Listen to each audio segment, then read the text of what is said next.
Uh, so you ran, you started a company called Konecty, right? Which was then, Rocket.Chat was actually a side project from it. There's so many interesting companies that kind of like rise from a side project or something else. So what was Konecty, um, and how did the first time that you're starting to actually solve this problem of connectivity and chat for other So yeah, companies? so connecting was the more I started to work at Vodafone, get frustrated with the pace of everything. Literally, I think I counted sometime. I spending like 80% of my time doing PowerPoint presentations to boards and to gates so I could approve my next move.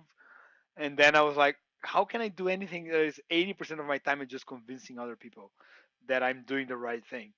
Um, so I But decided Konecti was to your own company, right? yeah. That so I explained why I decided to leave Vodafone and started Konecty. But I was exposed Oh, to a lot okay. of Sorry. Yeah, you were technology. Yeah. wasting all this time within Yeah. Vodafone, and then okay, In gotcha. Vodafone, and then I started to see. Look, I wanted to build something that I can spend my time actually on the product and not on just convincing people that was needed. And Vodafone, I was lucky enough. There was also exposed to a lot of new technology. Like we had hackathons for Node.js developers, and then I first understood this new programming language like MongoDB, and uh, so many things started to happen that I said, okay, there is an opportunity here to use these new technologies, use my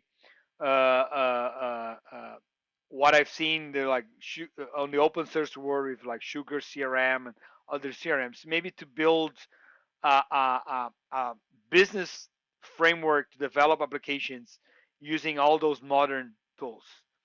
And then I became friends with the MongoDB guys because it was funny. I looked into any meetups for MongoDB, and then I found that MongoDB itself was they were hosting a meetup on every first Tuesday of the month, and they would send all their engineers there, and they would actually pick up the tab in the bar. It was a coffee shop for whoever would go there and talk to the engineers and spend some time with there. But I was the only guy there. There was no one else.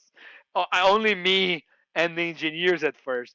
And then I'll come with like I was trying to learn MongoDB, so I'll come with those questions and trying to understand how I could build a really powerful CRM using MongoDB and asking them to evaluate my diagrams and my data structure. Obviously, it's a schemaless database, so but what is the best way to replicate the data and to do?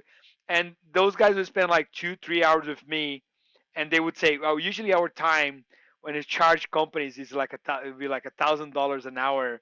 For MongoDB would charge bill our time to someone else, and you're getting this for free, and we are paying you the coffee. so so I kept going there and learning about how to use their technology, and then became good friends of them. And they invited me to meet the CEO when he visited London, and I was on the when they inaugurated the office in London.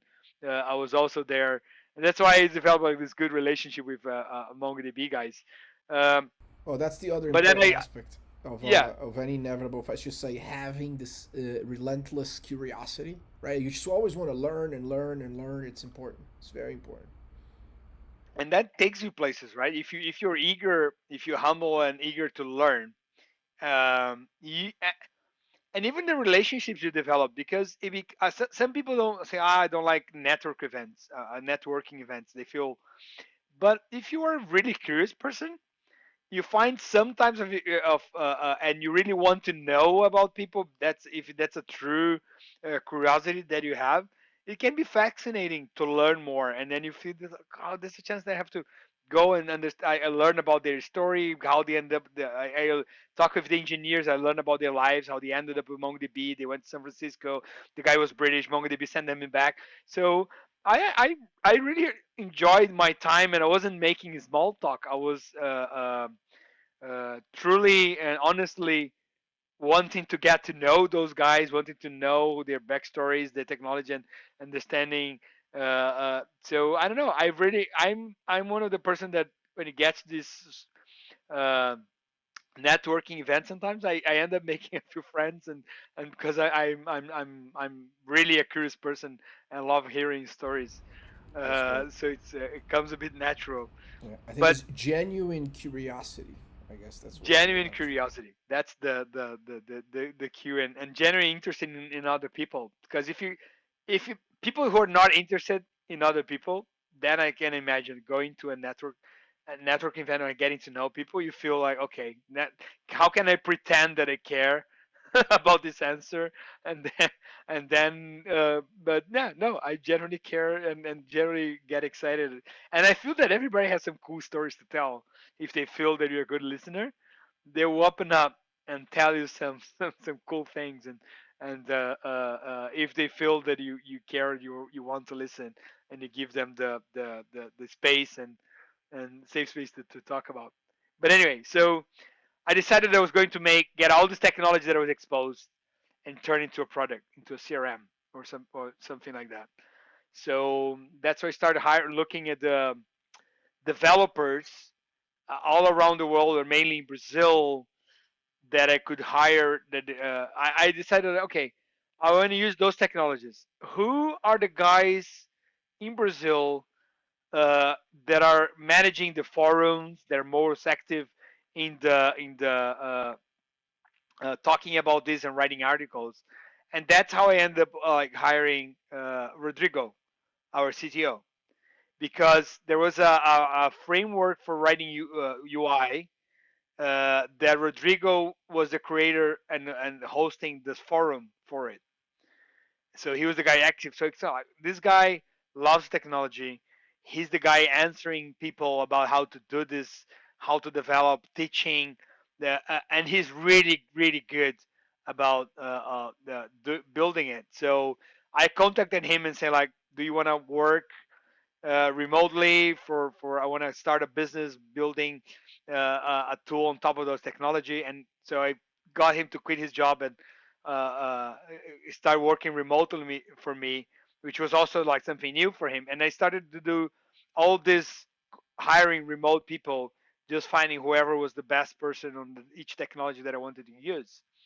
Um, and then we started, like, that was how connected it started, and those guys like Rodrigo are with me all the way up to this day, because we align in so many level, and he was also a person that never stopped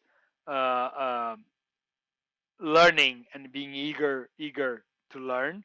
He introduced me to Meteor. He introduced me to so many technologies that he would try out in his spare time, and just, oh, look, like this new cool thing that I found out, this new framework, this new technology, and then end up deciding so many decisions on our the story of Konecty and Rocket.Chat was decided because Rodrigo couldn't stop thinking about new technology and understanding how they could use and apply it to solve problems in a new way.